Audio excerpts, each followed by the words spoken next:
Welcome back. We'll be picking up with the before takeoff run-up checks, starting on page 4-22 of the July 2014 Airplane Flight Manual. I'll be putting the overlays for the Airplane Flight Manual up over the left side here for those that want to follow along. As well as the King Gear does have a built-in checklist system if you have not found it already. Just press and hold for the pilot side the right yoke button, co-pilot side left yoke button. But if you just press and hold that a couple seconds, it brings up the checklist menu right there. And we'll just go ahead and accept that, accept the acknowledgement there. And we want the before takeoff run-up checks. So we'll come down here. This knob right here will allow us to go ahead and select. So we want right there before takeoff, or press the yoke button if chase plane keeps getting in the way. And you can see right there, it's got the exact same checklist as the Airplane Flight Manual, except the Airplane Flight Manual has the detailed steps for those checks. So the first thing we're going to check is the avionics and radar, and I have that already set up, so we'll go ahead and acknowledge that item. Next is the pressurization, and again this is a detailed check. Co-pilot sub panel, and what we want to make sure is that the environmental bleed of air is set to the normal position. Make sure that the bleed valves themselves are open. And then next we're going to set the pressurization controller on the lower pedestal.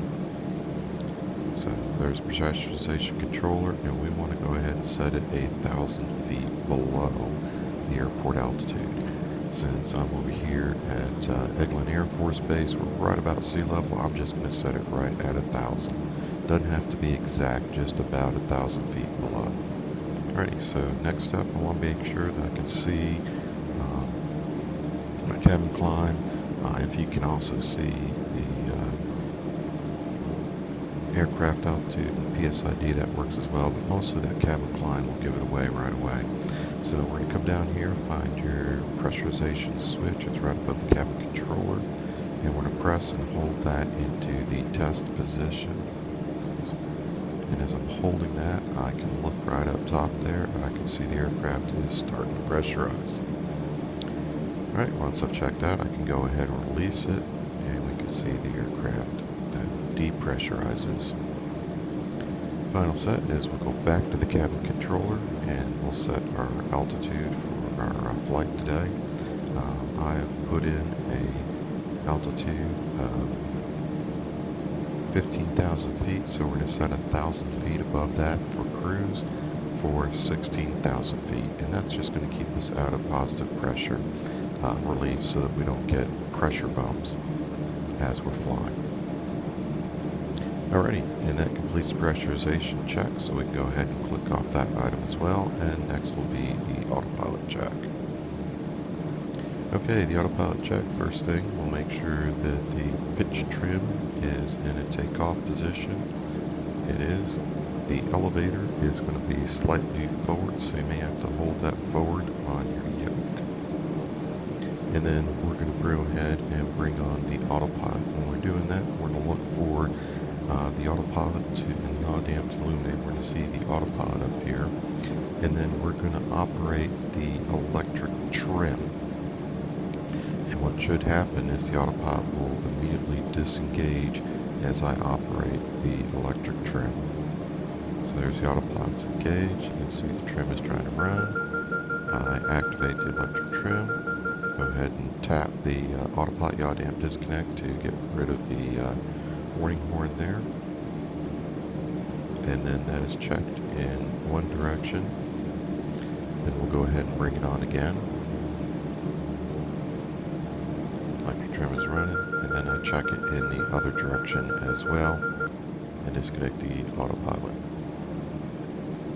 Okay, next we're going to bring on the autopilot again, and I'll go ahead and reset this back up towards our takeoff position. And on this next test, I'm going to operate the yoke control yield. I'm going to pull it back and push it forward, and I should see movement here, opposite of how I'm moving the yoke. So the autopilot's on, push it forward, pulling back, there we go, pull back first. We can see the trim wheels operating. And then as I push forward, it's going to opposite direction. And then if I find the right position, I can neutralize it. And then I'm going to push the autopilot yaw damp disconnect button, and the autopilot disengages. Okay, next we would repeat for the co-pilot side.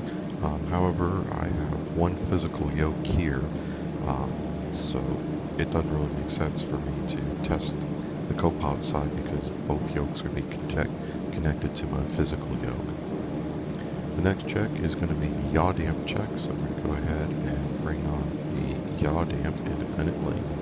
And then I would check the rudder pedals themselves for added resistance. Of course, I don't have force feedback on my rudder pedals, so I don't get any added resistance. So we just check that the autopilot comes on, and then I can press the autopilot yaw damp disconnect, and the yaw damp disconnects. Click off the autopilot, the yaw damp, and then next is the electric pin pitch trim switches. So these are dual element switches. Let me go ahead and get this reset. So what I want to do is operate each of these switches independently and then together. The MilViz sim just check to make sure the electric trim is working properly, and we'll call that check correct. Alright, last we're going to go ahead and set our trim tabs. So right about 2, I normally count these 1, 2, so 2.5 units at this first green up. If you set it right about there, that's about normal for most takeoffs. And then as the put more passengers and cargo in the back, well, I'm going to want to trim it a little bit more this way for takeoff. And maybe if you just got 2 pilots up front, or maybe 1 or 2 passengers up front, you want a little bit more trim that way, a little bit more up trim. But for a normal takeoff today, we're just going to go ahead and set it right there. Check. Next is the engine friction locks. We want to make sure that we do have some friction. Again, you'll be able to feel these in the power levers as you set them. And just check how your power levers move after setting that. I'm just going to go ahead and set 50% in the sim, and we'll call that good as well. Alrighty.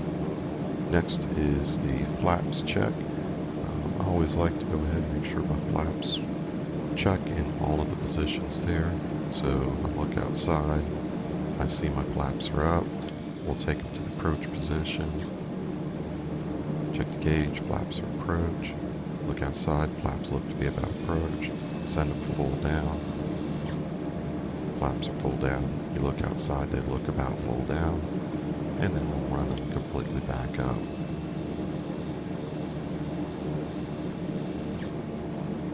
Alrighty, and then that check is complete.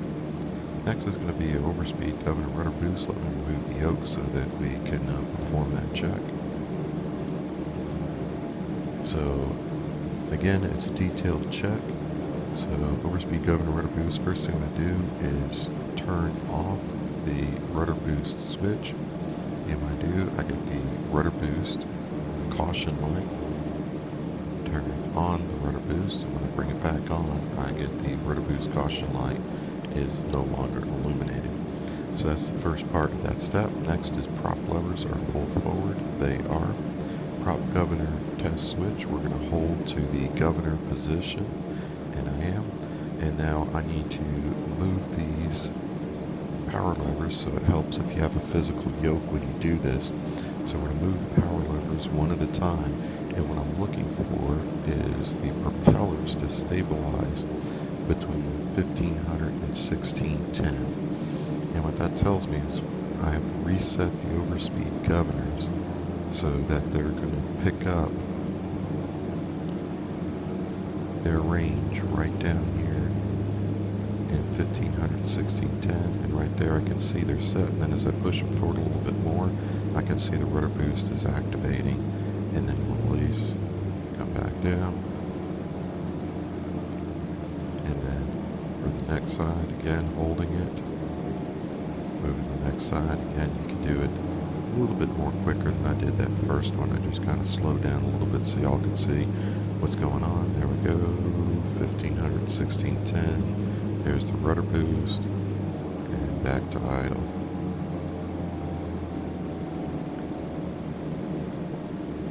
Alrighty. Now one of the steps I did skip, as some of you will probably notice, and that's the autopilot trim disconnect. And that's because what that's doing is as you press it, the rudder boost itself would be disrupted. It's just a matter of I only can activate one click spot at a time, so I can't hold the governor and press this all at the same time. So I just ended up skipping that step, so that's fine. Then we would release the disconnect switch and the rudder boost would activate again. Then power levers to idle, and we repeated for the opposite side. Alright, that check is complete. Next is going to be the low pitch stop and primary governor checks. So again, prop levers are full forward, low pitch stop switch. We'll go ahead and hold to the ground. So again, we're holding that right there. Now we're going to set the props to 1500. So as I hold that, I'm bringing the power levers up until I get the props about 1500. If it's a little bit above 1500, that's not going to hurt anything.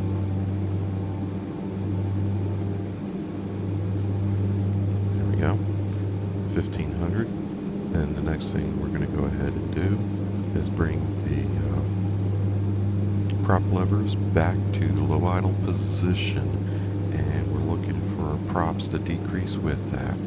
So again, I'm trying to watch here on the power quad as I bring them back, and normally there's a friction on that power quad that's going to keep me from just pulling it right into a feather. Of course, Sim doesn't simulate that friction. You can see I kind of pulled it just a little bit too far back right there.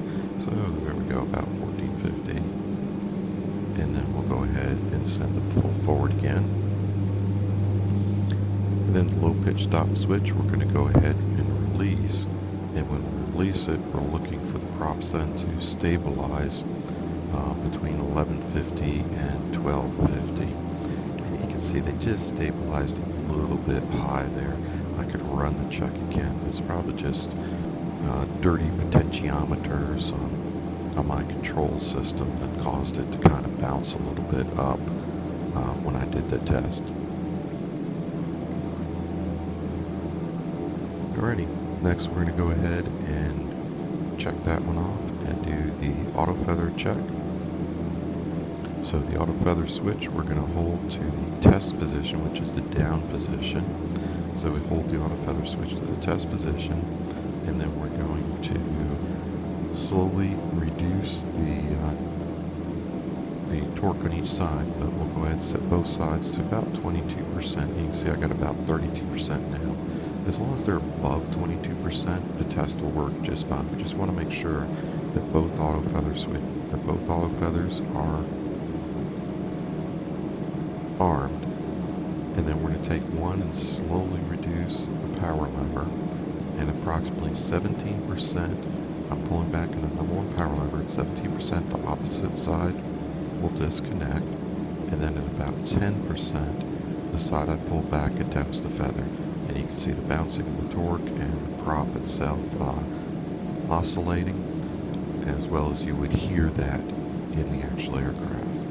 Okay, then we'll go ahead and bring on one side back to approximately 22%, and then we'll do the same thing with the number two side, 17%. Feather light extinguishes, about 10%, attempts to feather, there it is, and then back together. And then the last step is we go ahead and bring both of these. And a lot of people just chop them right to idle, but again, through 17%, both auto feather lights should disarm, right? I disarmed a little bit high today, but that's fine. And then back to idle. Okay, then we release the switch. That completes the test, and then we'll take his switch and put it in arm, and that's the next portion of the check. So auto feather checked, and auto feather is armed. Next is the manual feathering check. So we'll take the prop levers, bring them all the way back to the feather position, and I have to just kind of pull them that last little bit. Okay, the props do feather, and then full forward. And that's the manual feathering check. Alright, next we'll do the vacuum and de-ice pressure. So we're going to start with the gauges themselves. So we're looking all the way across there, and it's 12 to 20, and we can see we have right about 18. So I'm going to start with the left bleed air switch. I'm going to take it all the way off, so bleed air and enviro off. And now the right system, right pneumatic bleed air system, is holding everything. So now I'm going to go ahead and turn the right system to enviro and pneumatic off. And we can see it drops to 0, and I get 2 bleed air failures. So I tested the right system holding the system by itself, so now we're going to bring the left system on. And the left system, go ahead and raise our pressure back to 12 to 20. And then finally we'll bring the right system on completely. And that's the vacuum de-ice pressure check. Okay, next we're going to check our engine anti-ice. So currently I have the ice vanes extended right there. So what we're going to do is we're going to go ahead and retract them. I'm going to go ahead and select the standby power, and I'm going to go ahead and retract them, and I can see the 2 green lights that were on from the left and right ice vane go ahead and extinguish. Now I'm going to go back to main power, and I'll go ahead and extend them again, and I can see the 2 green lights will come back on. There's the left and there's the right one. Ready. That one's complete. Next is our ice protection, required ice protection. So we're going to go ahead and check everything today, just to show you what everything looks like. So the first thing we want to do is go ahead and bring on the auto ignition switches. So we're going to go ahead and bring on the left and right auto ignition switch. Then we're going to bring the power levers above 17%. And I can see that both auto ignition lights, you see the 2 green auto ignition lights are now on. As I get above 17%, both those green auto ignition lights should extinguish. There they go, left and right has extinguished. Has to cost reset for the fuel. And then back to idle. They come back on again. There's my left and right. And then auto ignition switches back to the off position. And turn back on for takeoff. Next is going to be our windshield anti-ice. So the first thing we want to do is to note the percent load on the DC generators, because as we turn these on, we're going to get increased load. So you can see we got right about 21-22%. So I'm going to start with the pilot side or the left side. When I turn it on, we should see a slight increase. And then into the high position. That makes it a little bit better. Yeah, we're getting barely any movement today on those. In fact, that small amount of movement, I would probably call it a fail on the windshield ice check. Alright, next we're going to do the prop check. So your prop amp gauge is up top here, right here. So what we're going to do is go ahead and bring the prop into the auto cycle, and we're going to go ahead and start our timer. Set our timer. What we're looking for is the proper prop amps, 26 to 32, and we're going to time for a minute and a half. And after a minute and a half, 90 seconds, we should see that the prop amps are still this 26 to 30. You have completed the 90-second auto cycle, then you're going to go ahead and take it to the manual. So right next to it, put the auto switch and bring the manual switch on, And when I bring the manual switch on, I should see an increase in load and 0 on the prop amps. And when I release that, you see the load decrease and the prop amps go back up. Okay, once you check that, then you can turn the auto cycle back off. Alright, next is the surface de-ice. So the surface de-ice, the condition levers would be high idle. I'm just putting more air out there so that the surface de-ice goes ahead and inflates properly. So we're going to go ahead and bring the condition levers to high idle. There's our pneumatic pressure, and then we're going to be seeing the 2 advisory lights as we bring on the single cycle. So there's our de-ice. We want to lift it up into the single cycle. We get the wings for 6 seconds, and a slight bump over there in the pressure. Now it's going to the tail. There's a second bump, and then after 4 seconds, the tail deflates. Alrighty, once we check the auto cycle, then we're going to go ahead and hold it into manual. We can see both the wing and the tail caution or advisory lights, and then we would look outside and we would actually see the inflation of the boots. So inner and outer pilot, inner and outer co-pilot, and then we release that switch. After that, then we bring the condition levers back to low idle. Remember our caution about moving these condition levers. Don't let them slip past low idle when fuel cut off or will shut down. So that now completes our ice protection. Now my fuel quantity, I go ahead and check it. And I can see that I have sufficient fuel for my flight today. So that's checked complete. Check your static takeoff power, and I've already checked that. We expect a minimum torque based on today's temperature of 100%. And then finally coming to your refs, and I've already got them set 96, 102, 109. And then I set my V target to my V35 speed at 118. So those are all checked. And then that completes our run-up checklist. Next item will be before takeoff, final items.